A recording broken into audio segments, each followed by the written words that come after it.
The wood was dimming into twilight. Moss lay soft as velvet under Buddy's paws. Violet mushrooms glowed like little lanterns. Silver mist gathered in hollows. A stray lantern hung from a low branch and gave a warm, amber light that smelled like home. Buddy padded along a root-worn path.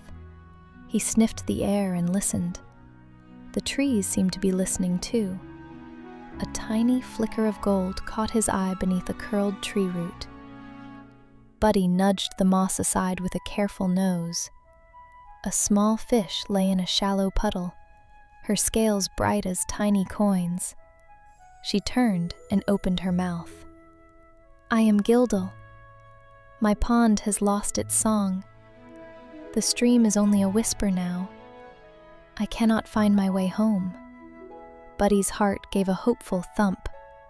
He put his paw gently beside her and made a soft, steady sound. Gildle wriggled and shimmered.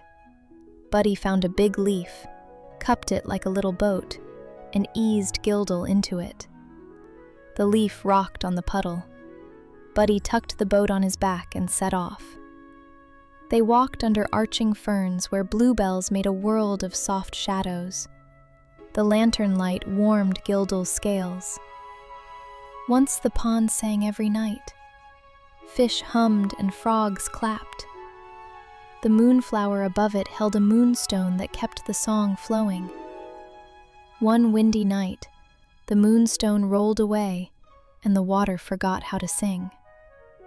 Soon they met Orla the owl, who turned her round face from a high branch. Orla's eyes were slow and kind. "I heard a small song on my wing. Why are you carrying the gold like a pebble on your back?" Buddy told Orla about Gildle and the moonstone. Orla blinked and gave them a riddle. "Where the ground keeps the hush of the moon, and mushrooms glow in a sleepy ring, look for the stone that remembers light. The path will fold where the bluebells make a silver bed." Buddy thought hard. The words felt like leaves ruffled by wind. "We will find it."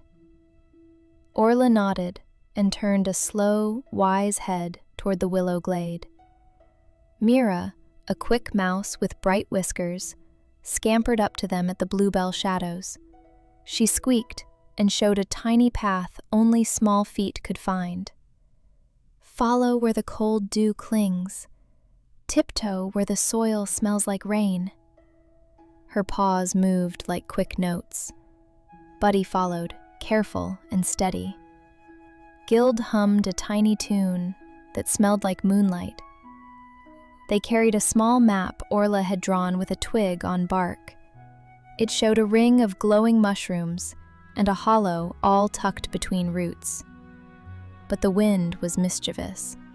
A gust tore the map and sent little pieces skittering like birds. Pieces flew into moss, under stones, and into a curl of the willow's blanket. Buddy chased the scraps, but one paper drifted away fast. Buddy sat very still. The forest held its breath. He listened. Not the big sounds of branches or owls, but the small, soft sounds. A beetle rolling, a drop of water falling somewhere far below, the hush when a leaf folds. Under a hush like that, Buddy heard the faintest ping, like a tiny bell under the earth. He followed the bell with his ears. It led him past violet mushrooms that glowed like tiny moons. Mira scampered ahead and nudged aside a ring of those mushrooms. Beneath them, in a bed of cool peat, lay a round moonstone. It looked dull in the dim twilight, as if it had been sleeping. Buddy remembered Orla's riddle and felt brave. He dug with careful paws until the stone was free. The moonstone fit warm and round in Buddy's mouth for just a breath. Buddy held it in his paws like a small sun. They hurried back to the dry pond. The reeds were bent and gray. Stones lay like tired teeth around a pale ring. Buddy set the moonstone in the center of the pond and stepped back.